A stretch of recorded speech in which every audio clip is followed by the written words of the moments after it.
En la primera carta de Pablo a los Corintios, capítulo 6, verso 9.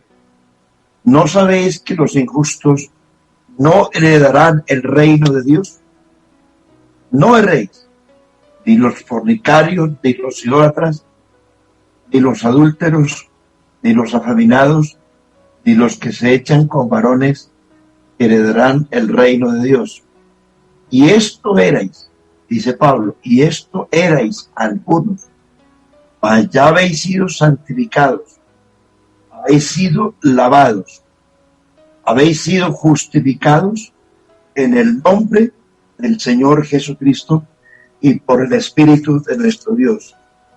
Igualmente, la primera carta a los Corintios, el capítulo 1, verso 30.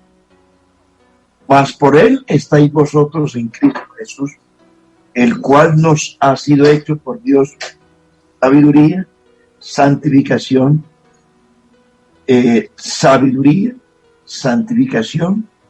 justificación y redención, para que, como está escrito, el que se gloría, gloríese en el Señor. Hablamos de tres cosas esta mañana. Esas tres cosas les mencionan los textos que acabamos de leer. La palabra justificación, santificación y redención. Las tres cosas se refieren a la salvación en tres tiempos: pasado, presente y futuro. El Señor me salvó a través de la justificación. El Señor me salva a través de la santificación y me salvará a través de la glorificación. Las tres cosas que menciona el apóstol. La justificación se refiere al perdón dado por Dios. Cuando hablamos de la justificación, el apóstol Pablo en Romanos capítulo 4 menciona dos personajes importantes del Antiguo Testamento, como es Abraham y David. Ambas personas los presenta el apóstol como referentes de lo que es la justificación. Que la justificación es un don gratuito de Dios que se adquiere no mediante la ley, no mediante los pactos, no mediante los sacrificios ni las obras, sino por la fe. El apóstol Pablo dice en Romanos 5, justificados pues por la fe, tenemos paz para con Dios por medio de nuestro Señor Jesucristo. Ahora, los dos personajes que les menciono del Antiguo Testamento, Abraham y David. Abraham fue justificado porque le creyó a Dios y fue justificado sin la ley. Él fue perdonado, justificado y aceptado por Dios antes del pacto de la circuncisión. Recibió la circuncisión como la señal del pacto. Se llama en la Biblia el pacto abrahámico. Es decir, que Abraham fue justificado siendo gentil. Siendo un gentil, era una persona que venía del paganismo, era un hombre religioso y idólatra a gran extremo. Pero ¿qué pasó? Dios lo llamó y Abraham le creyó. Ahí es donde está el secreto de todo. El camino de Dios siempre ha sido la fe. En cualquier dispensación, en cualquier circunstancia que Dios haya determinado y en cualquier tiempo en que Dios haya administrado la humanidad, siempre ha sido el camino de la fe. Eso se ve reflejado aún desde Adán. El mismo Adán, aunque no se manifiesta por allí en la carta de los Hebreos, capítulo 11, la carta de los Hebreos presenta a los hombres de la fe desde Abel. Pero si usted mira un poquito más atrás, encuentra que aún Adán, cuando fue destituido del paraíso, él habló de su esposa diciendo que ella sería la madre de todos los vivientes. Luego viene como en ese orden de los hombres de fe, y menciona a Abel y hace un recorrido por todo el Antiguo Testamento. Luego le presenta a la iglesia diciendo, puesto que tenemos tales testigos, o sea, los del capítulo 11 de Hebreos, puesto que tenemos tales testigos, dice el apóstol, limpiémonos pues, entonces sigamos con paciencia la carrera que tenemos por delante, puesto los ojos en Jesús. Esos testigos son todo el Antiguo Testamento, y si usted mira en todas las dispensaciones, el recorrido es la fe. Abraham fue justificado sin la ley, sin el pacto de la circuncisión, fue justificado porque creyó. David, también lo menciona Romanos capítulo 4, David pecó en la ley y fue justificado aún en la ley. El pecado de David fue grave. Los pecados que cometió David, porque fueron varios, no se justificaban por la ley ni por los sacrificios. David cometió homicidio, adulterio y homicidio agravado. Esos dos pecados en la ley le daban a David y a cualquier persona pena de muerte. Los pecados de los israelitas eran expiados a través de sacrificios que los israelitas traían al tabernáculo del templo, de víctimas vivas, sacrificios cruentos, corderos, machos, cabrillos, tórtolas o palominos, dependiendo de la capacidad económica de la persona. Cuando la persona pecaba, iba donde el sacerdote con un animalito para que el sacerdote lo sacrificara como sustituto del pecador. Pero el que adulteraba, el adúltero y el homicida, esos pecados no se redimían con esos sacrificios. Esos pecados eran condenados bajo pena de muerte. Por eso David, cuando él se dio cuenta de la gravedad del pecado, cuando Natán lo reprendió, él sabía que tenía que morirse. Los dos pecados le daban pena de muerte, adulterio y homicidio. Pero entonces David se humilla, según el capítulo 51, David se humilla hasta lo sumo. Y Natán le dice, no morirás, Dios ha remitido tu pecado, pero tendrás consecuencias. Ahora, las dos cosas, resumiendo los dos personajes, Abraham fue justificado sin la ley y David fue justificado en la ley, pero sin sacrificios. Por eso él dice en el Salmo 51, porque tú no quieres sacrificio que yo daría. Los sacrificios de Dios son el espíritu quebrantado, el corazón contrito y humillado, no desprecias tú, Dios. Él habla de los sacrificios y él acepta que él fue perdonado y justificado sin los sacrificios de la ley. Porque aquí lo más importante es la fe. Ahora, nosotros cuando hablamos en el Nuevo Testamento, la justificación se refiere al perdón dado por Dios mediante el pago de Cristo en la cruz del Calvario. Todos estábamos condenados a morir. La paga del pecado es muerte. No había nada que hacer.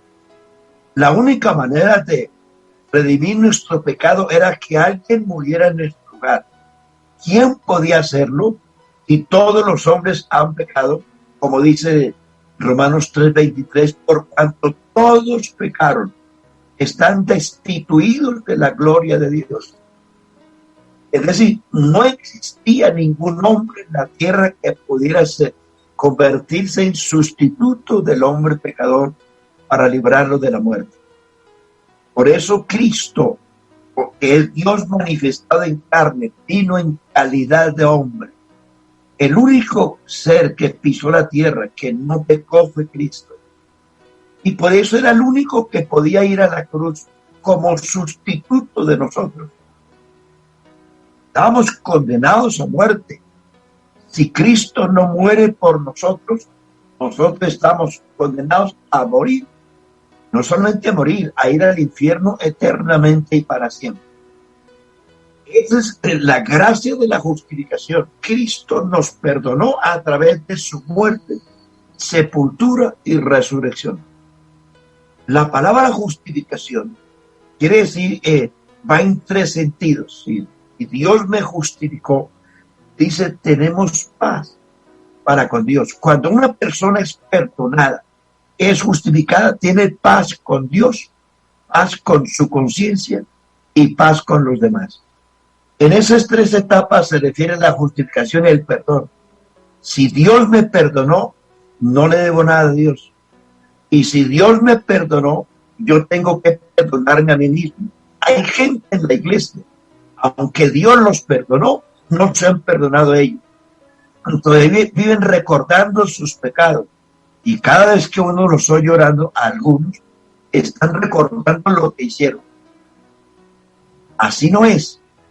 El apóstol Pablo menciona en la carta que leímos hace un momento, dice, habla de una cantidad de pecados de la carne.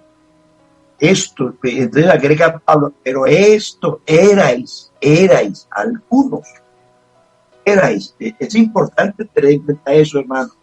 Si Dios lo perdonó, pero usted también tiene que perdonarse a sí mismo, porque eso es, a eso refiere la justificación, el perdón de Dios y el perdón de mi conciencia. Yo tengo que tener mi conciencia tranquila, porque a eso se refiere el apóstol Pablo. Esto erais, algunos erais, mas ya habéis sido lavados, santificados, justificados en el nombre del Señor Jesucristo. Entonces, ese es el aspecto de la salvación en el pasado. Justificación, que me perdonó, me salvó. Ahora entramos a la segunda parte, la santificación. La santificación es un proceso en el cual está la iglesia. Es un tema importante. La santificación es el proceso que estamos recorriendo en este momento. Ninguno de nosotros somos perfectos. El Salmo 101, verso 6 dice, mis ojos pondré en los fieles de la tierra para que estén conmigo. El que anduviere en el camino de la perfección, este me servirá. En el Antiguo Testamento, Dios santificó cosas, ofrendas, campos, tabernáculos, personas. En el Antiguo Testamento se santificaba el primogénito, muchas cosas se santificaban en el Antiguo Testamento, pero en el Nuevo Testamento las cosas cambian. Ya Dios no santifica cosas, ni tierras, ni animales, ni objetos. Lo que Dios vino a hacer en la tierra fue santificar un pueblo. Por eso la santificación, hermano, es un proceso que usted tiene que entenderlo. Usted no es perfecto y no será perfecto mientras esté en este tabernáculo de carne. Eso dice el apóstol Pablo. Sabemos, dice en 2 Corintios 4 y también el capítulo 5, que si este tabernáculo de carne se deshiciere, tenemos una casa, un edificio no hecha de manos, eterna en los cielos. Dice Pablo, porque por fe andamos, no por vista. Entonces, el tema de la santificación en el Nuevo Testamento tiene que ver con la iglesia. Ahora, lo que Dios dijo en el Antiguo Testamento con respecto a Israel, las primeras palabras que el Señor le dijo al pueblo cuando lo sacó de Egipto fueron estas: vosotros me seréis un reino de sacerdotes y gente santa. Y cuando el Señor les fue a entregar la ley, en el capítulo 20 de Éxodo, lo primero que Dios le pidió al pueblo era que se santificaran, porque Dios iba a hablar con ellos, que se santificaran porque les iba a dar la ley. Ahora, en el Nuevo Testamento, la iglesia. Con respecto a esto, tenemos que decir que el mismo Jesús de Nazaret, en la oración sacerdotal, él mismo en su oración habló de la santificación, rogando como sacerdote intercesor, rogando para que la iglesia fuese santificada. El apóstol Pablo Y el apóstol Pedro también dice en estas palabras, Pedro dice, sed santo, dice, porque yo soy santo. Dice primera de Pedro 3:15, santificad a Dios, el Señor en vuestros corazones, y está siempre preparados para presentar defensa con mansedumbre y reverencia ante todo el que os demande razón de la esperanza que hay en vosotros. Y también dice el capítulo 1, sed santos porque yo soy santo. El apóstol Pablo, hablando de la iglesia, dice en el capítulo 5, versículos 25 y 26 de la carta a los Efesios, maridos, amad a vuestras mujeres así como Cristo amó a la iglesia y se entregó a sí mismo por ella para santificarla, habiéndola purificado en el lavamiento del agua por la palabra, a fin de presentarse una iglesia a sí mismo, una iglesia gloriosa, que no tuviese mancha ni arruga, sino que fuese santa y sin mancha. El propósito de Dios al justificarnos es entrar en el proceso de la santificación, que es el proceso en que nosotros vamos hoy. La santificación y la justificación van unidas y todos tienen el mismo objetivo. La santificación nos provee a nosotros, la justificación nos provee los rieles, pero la santificación nos provee el tren. Usted sabe que un metro sin rieles y sin tren no es metro, pero los rieles solos y sin tren tampoco funciona, o el tren solo sin rieles no funciona. Las dos cosas tienen que ir juntas, la justificación y la santificación. La justificación son los rieles que conducen y la santificación es el tren que nos lleva. Las dos cosas tienen que ir paralelas. Si Dios lo perdonó, lo justificó, tiene que ir sobre esos rieles con rumbo a la patria celestial. Vamos ahí. No es que ya hayamos llegado, no. Vamos en ese proceso. Entonces hay muchas personas que lo buscan en la tierra porque dicen imposible ser santo. Y realmente sí es imposible si lo miramos desde el punto de vista humano. Pero si lo miramos desde el punto de vista de Dios, Dios nos santificó. Dios me santificó, me santifica. Ahora, cuando hablamos de las tres etapas de la salvación, me justificó. Dios me justificó pasado, me santifica en el presente, y la tercera fase es la glorificación. Me salvó, me salva y me salvará. Nosotros hemos sido salvos espiritualmente del pecado, nos redimió del pecado, de la muerte, del diablo, de las consecuencias, de la ley, de la pena de la ley, etcétera, etcétera, etcétera, de las garras de Satanás, y nos puso en la iglesia, nos puso sobre los rieles y nos puso en el tren, y vamos con rumbo a una meta final. Esa meta final se llama la glorificación. ¿En qué consiste la glorificación? Miren, nosotros tenemos dos fases en este caso. Somos redimidos espiritualmente, pero también tenemos la esperanza de ser redimidos nuestro cuerpo. ¿A qué se refiere eso?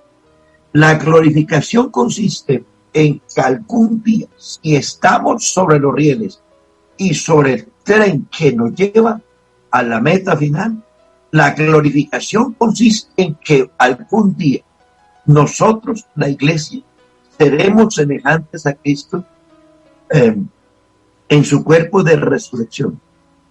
¿Qué es lo que la Biblia llama misterio? En el capítulo 15 de la primera carta a los Corintios. Dice primera carta a los Corintios, capítulo 15, versículo 50 y siguiente. Dice Pablo, que la carne y la sangre no heredarán el reino de Dios. Y luego agrega, he aquí os digo un misterio. El misterio consiste en que algunos van a ir al cielo sin morir. El misterio consiste en esto. He aquí os digo un misterio, no todos dormiremos, Es decir, no todos moriremos. Pero Pablo dice, pero todos seremos transformados en un momento, en un abrir y cerrar de ojos, a la final trompeta, porque se tocará la trompeta. Los muertos serán resucitados incorruptibles y nosotros seremos transformados, porque es necesario que esto mortal se vista de inmortalidad y esto corruptible se vista de incorrupción. Por eso Pablo agrega eso en Corintios también, que nuestra morada terrestre se deshiciere. Tenemos de Dios un edificio, una casa no hecha de manos, eterna en los cielos. Y Pablo le agrega esto en Filipenses capítulo 3, versos 20 y 21. Nuestra ciudadanía no está en la tierra, sino en el cielo, de donde esperamos al Señor Jesucristo, el cual transformará el cuerpo de nuestra humillación para que sea semejante al cuerpo de la gloria suya. Juan dice, hijitos, ahora somos hijos de Dios, pero aún no se ha manifestado lo que hemos de ser, porque sabemos que cuando Él se manifieste seremos semejantes a Él, porque le veremos tal como Él es. Pablo, en la primera carta de los Tesalonicenses dice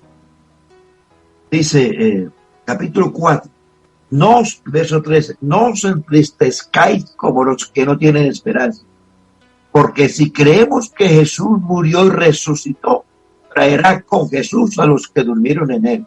Habla de la muerte.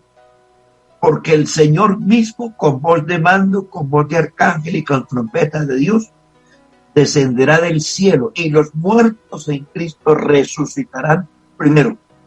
Luego nosotros, los que vivimos, los que hayamos quedado, seremos arrebatados juntamente con ellos para recibir al Señor en el aire, y así estaremos siempre con el Señor.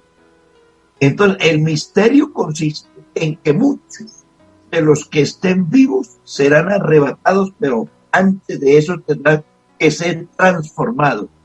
Y Pablo dice, no nos adelantaremos a los que durmieron, o sea, es decir, que será instantáneamente.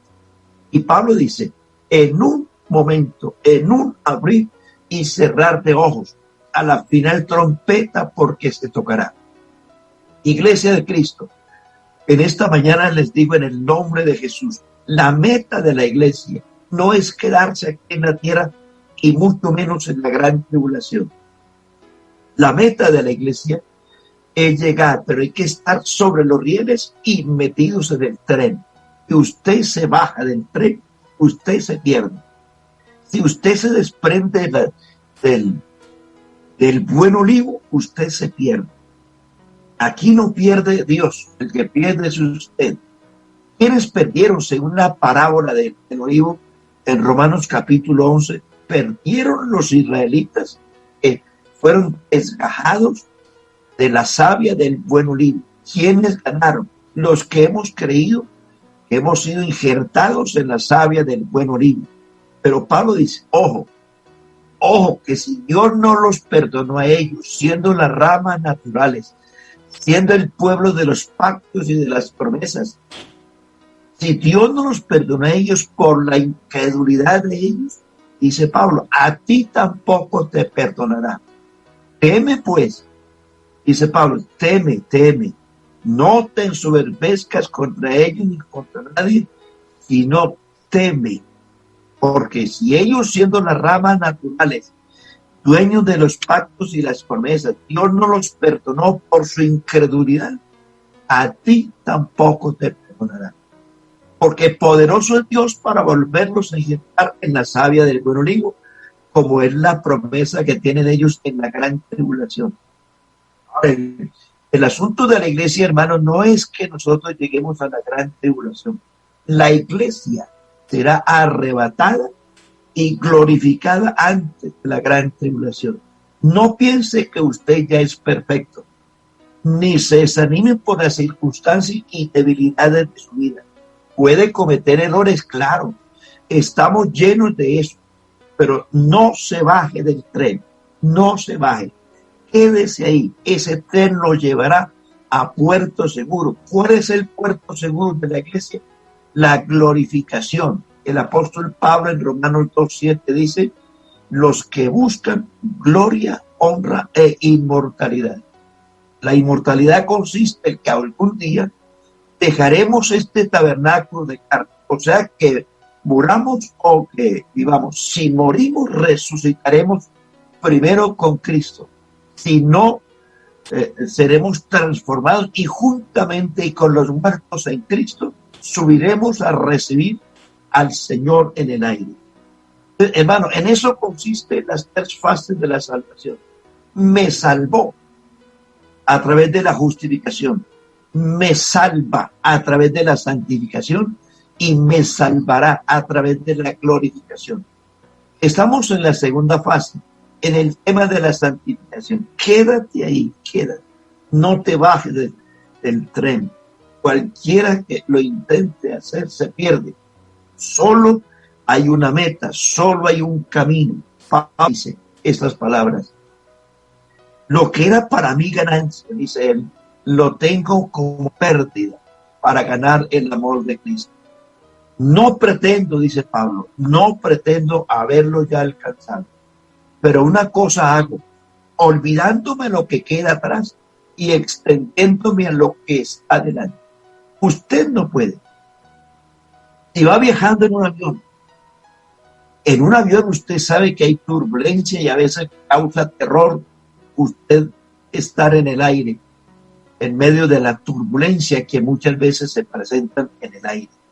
Usted no puede decirle a la auxiliar de vuelo, niña, hágame el favor, y le dice al piloto que pare, que haga el pare en la siguiente parada, porque me voy a bajar, no me aguanto. Me voy a bajar del avión.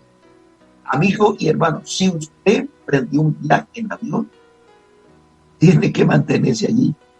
Arrancó y tiene que aguantarse hasta que llegue. Usted no puede decirle al piloto, pare que me voy a bajar aquí. Porque ese es un viaje sin retorno. Es un viaje sin retorno. Usted arrancó y se fue al aire y va a puerto seguro. Sale de un lugar y llega a donde tiene que llegar. Amigo, la salvación es igual. Es un viaje sin retorno, sin regreso. Hay turbulencia, hay movimientos. La nave se va a mover. Hay momentos difíciles que usted dice, no más, me quedo aquí, pare aquí que me voy a bajar. Puede ser. Eso ocurre y nos pasa a todos. En momentos de turbulencia en la vida cristiana, podemos decir, me quedo aquí. Pero no, señor. Este es un viaje sin retorno, hermano.